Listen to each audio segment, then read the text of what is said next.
Hi అండి, welcome to our channel. మన ఛానల్ని ఎంతగానో సపోర్ట్ చేస్తున్న మీ అందరికీ కూడా చాలా ధన్యవాదాలు. ఈ వీడియో ఎందుకు చేస్తున్నానంటే, ఇక్కడ బయట పని చేసిన వాళ్ళు పని అయిపోయిన తర్వాత మీ తమ్ముళ్ళలో చూసే ఉంటారు, కానీ ఈ వీడియో పూర్తిగా చూడండి. బయట పని చేసిన వాళ్ళు బయట పని చేస్తూ బయట వాళ్ళు ఎంజాయ్ చేస్తారు, శుభ్రం ఖాళీ ఉంటుంది, పని ఉండదు, టైం టు టైమింగ్ ఉంటుంది వాళ్ళకి అని చెప్పి అయితే అనుకుంటారు. కానీ టైం టు టైమింగ్ ఉంటుంది. కువైట్ ఇంట్లో చేసుకునే వాళ్ళకి బయట చేసుకున్న వాళ్ళకి ఏంటి తేడా అంటే, కువైట్ ఇంట్లో చేసుకున్న వాళ్ళకి వాళ్ళతో పాటే ఫుడ్ వాళ్ళు వండేసుకుంటారు, తినేస్తారు, మళ్ళీ సాయంత్రం కూడా వాళ్ళతో పాటు తినేస్తారు, శుభ్రంగా రూమ్కి వెళ్ళి 10-11 టైంకి వెళ్ళి శుభ్రంగా ఫ్రెష్ అయ్యి పడుకుండిపోతారు. బయట చేసుకున్న వాళ్ళకి అలా కాదు, టైమింగ్ ఉంటుంది. టైమింగ్ పొద్దున్న 8ంటికి వస్తే మళ్ళీ సాయంత్రం 9-10ంటికి మళ్ళీ రూమ్కి వెళ్ళాలి. రూమ్కి వెళ్ళి టైం అయితే ఇప్పుడు చూసారు కదా, ఇప్పుడైతే నాకు 10 అయ్యింది. ఇప్పుడు వచ్చాను, హాఫ్ అన్ అవర్ అయింది వచ్చి నేనైతే తినడానికి అక్కడైతే మనకి ఏమి ఉండవు. మన ఇంట్లో చేసిన వాళ్ళకైతే మనకి ఏమైనా ఇస్తారు కొని. మనం బయట పని చేసుకున్న వాళ్ళకైతే బట్టలు కాదు కదా, ఏమి కూడా మనకి తీసుకురారు. మనం ఇక్కడే వండుకొని తెప్పించుకొని, నేనైతే తెప్పించుకొని అలా పెట్టుకుంటాను. అలా ఎప్పుడైనా వేడి చేసినప్పుడు ఇలా సగ్గుబియ్యం జావ అయితే కాసుకొని నేనైతే ఫ్రిడ్జ్లో పెట్టుకొని 2 రోజులు తాగుతాం. దానికోసం నేనైతే ఇలా వచ్చాను, 10ంటికి వచ్చి నేనైతే ఇలా సగ్గుబియ్యం జావ కాసుకున్న తర్వాత నెక్స్ట్ ఇలాగ పప్పు బియ్యం అయితే నానబెట్టుకున్నాను టిఫిన్ కోసం. పొద్దున్నే టిఫిన్ అయితే మనం ఆ కువైట్ వాళ్ళు తినేదైతే మనం తింటే 4 రోజులకే వెళ్ళిపోతాం పైకి. దానికోసం మనం అయితే తినలేము, వాళ్ళ ఫుడ్ మనం అయితే అసలు ఏమి తినలేము. కొంతమంది అయితే తింటారు, నేనైతే తినలేను. చాలామంది నాకులాంటి చాలామంది ఉన్నారు. అందరూ మన ఇండియా ఫుడ్ కోసం, కారం కూరల కోసం చూస్తూ ఉంటారు. వాళ్ళు తినే కబోసులు, వాళ్ళు తినే చప్పటి మనం తినలేము. దానికోసం నేనైతే పప్పు బియ్యం నానబెట్టుకుంటాను. చూసారు కదా, ఇవి అయితే నేను ఇంటికి పని దగ్గర నేను తీసుకొచ్చిన బాక్సులు. నెక్స్ట్ నిన్న వండిన కూరలు అవి మొత్తం అన్నీ కూడా నేను బయట వేసుకున్నాను. ఇలా కూర వండుకుంటున్నాను. ఒక పక్కన పప్పు ఆడుకోవాలి, ఒక పక్కనేమో కూర వేసాను. ప్రస్తుతానికి కూర అయితే వేసుకున్నాను. వచ్చాను, టైము ఇప్పుడు 10 అవుతుంది, 10:30 కరెక్ట్గా. మళ్ళీ ఇవన్నీ చేసుకున్నప్పటికీ 10:30 అయ్యింది. 10:30కి నేను సగ్గుబియ్యం జావ కాసుకున్నాను. మళ్ళీ నెక్స్ట్ కూర వండుతున్నాను. అన్నం కూడా బియ్యం నానబెట్టాను. చూసారు కదా, ఇది మా వంటగది. బయట చేసుకున్న వాళ్ళ పరిస్థితి ఇలా ఉంటుంది దారుణంగా. అబ్బా, పని చేసి వచ్చాం, శుభ్రంగా పడుకుంటే బాగుండు అనిపిస్తుంది, కానీ పడుకుంటే వండి పెట్టే వాళ్ళు ఉంటారు, తినడానికి ఉండదు.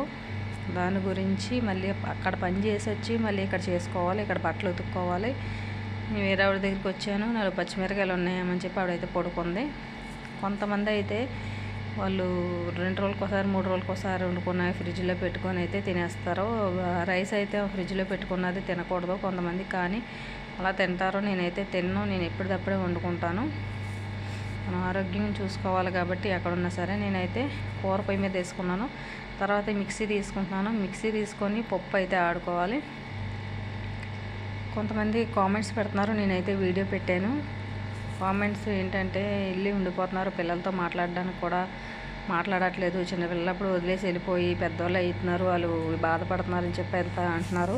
కానీ ఎవరు ఏ పరిస్థితుల్లో ఉన్నారు అన్నదే మనకైతే తెలియదు, అంతా దేవుడికే తెలియాలి. దేని గురించి వాళ్ళ ఇంటికి రావట్లేదు అన్నది. ఎందుకంటే అక్కమ్మ లేకపోయినా సరే ఇంటికి వెళ్ళడానికి భయపడతారు. ఎందుకంటే ఎక్కడ అప్పులు అక్కడే ఉన్నాయి, మనం ఇంటికి వెళ్ళిపోతే ఏ దారి ఉండదేమో, ఎక్కడికి వెళ్ళడానికి ఉండదేమో అని చెప్పి చాలామంది కొంచెం సంపాదించుకొని ఇంకప్పుడు వెళ్ళిపోవచ్చులే అని చెప్పి కొంతమంది ఉండిపోతారు. కానీ పిల్లలతో ఎప్పటికప్పుడు ఫోన్ చేసి మాట్లాడుతూ ఉండాలి, అలాగే ధైర్యం చెప్తూ ఉండాలి. డబ్బు ఇవ్వాలంటుంది, రేపు పోద్దండి. ఎప్పటికైనా మన పిల్లల దగ్గర మనం వెళ్ళాలి కాబట్టి, మన పిల్లలు మనకి పిల్లల కోసం ఇక్కడ ఉంటున్నాం కాబట్టి కంపల్సరీ పిల్లలు అనేది పట్టించుకోవాలి, పిల్లలకు ఫోన్ చేయాలి, వాళ్ళ కష్టసుఖాలు చూసుకోవాలి ఎప్పటికప్పుడు. నేనైతే అలా మాట్లాడకుండా ఉండలేనండి. నేను రోజుకి ఎప్పటికప్పుడు ఇప్పుడు గుర్తొస్తే అప్పుడు అలా ఫోన్ చేసి అడుగుతూనే ఉంటాను, ఏం చేస్తున్నారు ఏంటి అని చెప్పి.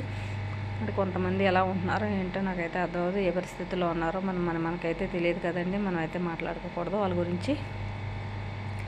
అయితే నేను ఇలా పప్పు ఆడేసుకున్నాను కదండి, చూసారు కదా, ఇదైతే పక్కన పెట్టేసుకుంటాను. ఇలా వచ్చిన కాడి నుంచి చూసారు కదా, టైం 11 అయ్యిందండి.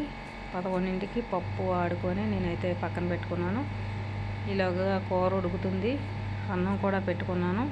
మళ్ళీ ఇవి కడిగేసి మళ్ళీ నేనైతే పైన పెట్టేసుకుంటాను, మళ్ళీ అవసరమైనప్పుడు తీసుకోవడానికి. ఈ పప్పు 3 రోజులకో 4 రోజులకు ఒక 5 రోజులు వేసుకుంటే ఒక 5 రోజులు 6 రోజులు అలా వస్తుంది. నేనైతే కూర చూస్తారు కదా, కూర ఉడుకుతుంది, ఒక పక్కన అన్నం ఉడుకుతుంది. ఇప్పుడు 11:30 అవుతుంది టైమింగ్, 11:30. మళ్ళీ తిని పడుకునేటప్పటికి తినేసి పడుకున్నప్పటికీ మళ్ళీ 12 అవుతుందండి. 12, 1 గంట కూడా అవ్వచ్చు తిని 12 అయ్యిందండి టైం, చూసారు కదా. ఇప్పుడైతే నాకు 12:30. ఫుడ్ అయితే తినేసి నేనైతే ఫ్రెష్ అయిపోయి ఇదైతే ఎందుకు చూపిస్తున్నాను అంటే, ఇవన్నీ కూడా మన ఇంటికాడ పైన పెట్టుకుంటాం కదండి సామాను, అక్కడ ఇలాగా నాకు పెట్టుకోవడానికి అయితే ఇక్కడ ప్లేస్ దొరికింది, అలా పెట్టుకున్నాను. నెక్స్ట్ కూలర్ ఏంటంటే, కూలర్ వేరే వాళ్ళు కొనుక్కున్నారండి, అదైతే నా దగ్గరికి వచ్చింది. కానీ అది నాకు అవసరం లేదు ఇక్కడ. కానీ ఇంటికాడ మాత్రం అవసరమైనవి ఇక్కడ ఉంటాయి, కానీ ఇంటికి పంపించలేని పరిస్థితి అండి. అలా ఉంటుంది కొన్ని ఒక్కోసారి చూసినప్పుడు ఒక్కోసారి అలా అనిపిస్తూ ఉంటుంది అనమాట. మా అమ్మకు ఫోన్ చేసి, అమ్మ కూలర్ ఎక్కడ ఉందంటే ఎలా వస్తుంది అని అడుగుతుంది. వాళ్ళకి అవసరం, ఇక్కడ అవసరం లేదు. చూసారా ఇక్కడ పైన ఎట్టుకోవాల్సి వచ్చింది, అదే అక్కడ ఉంటే కనుక వాళ్ళు వాడుకుందరు. కానీ ఇక్కడ నుంచి పంపడానికి అయితే మనకి లేదు కాబట్టి ఇలా బాధపడవలసి వస్తుంది. చూసారు కదా, ఇలాగైతే ఈరోజైతే ఇలా గడిచిందండి. ఇలా ఉంటుంది. బయట పని చేసుకున్న వాళ్ళు ఖాళీగా ఉంటారేమో, ఖాళీ దొరుకుతుంది అనుకుంటారు, కానీ కాదండి. బయట చేసుకున్న వాళ్ళు